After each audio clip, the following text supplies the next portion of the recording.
All right. Hello, Alec. As we talk, the final ballots were counted yesterday. It's now Tuesday. We got a couple of very close races. So what does it mean for Kelowna Centre and Surrey Guildford?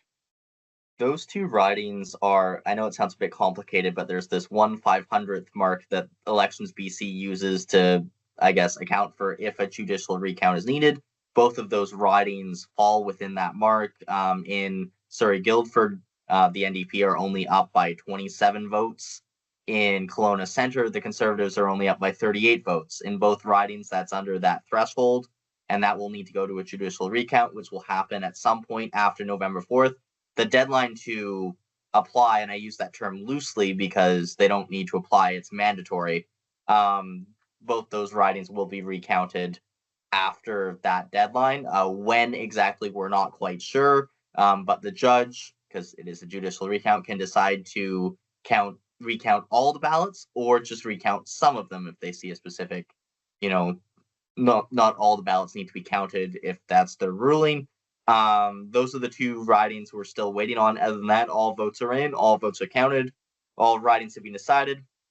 NDP leader David Eby has been asked by Lieutenant Governor Janet Austin to carry on as premier. I know we all said, and the NDP's news release actually said, form the next government. That's not actually correct, because Eby is Oh, already premier. He will just continue on as premier instead of forming a new government. Now, he will have to create a new cabinet. He will have to appoint a speaker, and that's sort of where we're at this point, is waiting for those shoes to drop.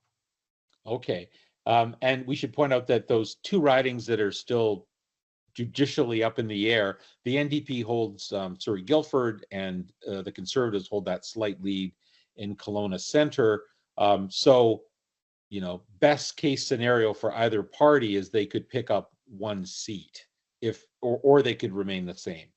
Yes, and so that creates some challenges possibly for the NDP, because Surrey Guildford is the reason why they're able to have a bare majority at this point. If that riding flips again, it's already flipped once. It was Conservative on election night, and then in the recounting, yes, it's not recounting, but final count yesterday, it flipped to the NDP based on mail-in ballots, absentee ballots, all those sorts of things, and it could still flip back to the Conservatives, and now that would leave the NDP again at 46 seats and needing the support of the Greens, to either on a vote by vote basis or on a confidence and supply agreement to survive any confidence vote.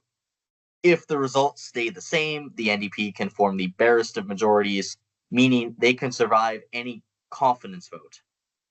The Speaker, in matters of confidence, can break the tie. Um, Legislation is more fuzzy, though, because the convention is that the Speaker should not go against the status quo. Now, exactly what that means isn't clear. There are no hard and fast rules.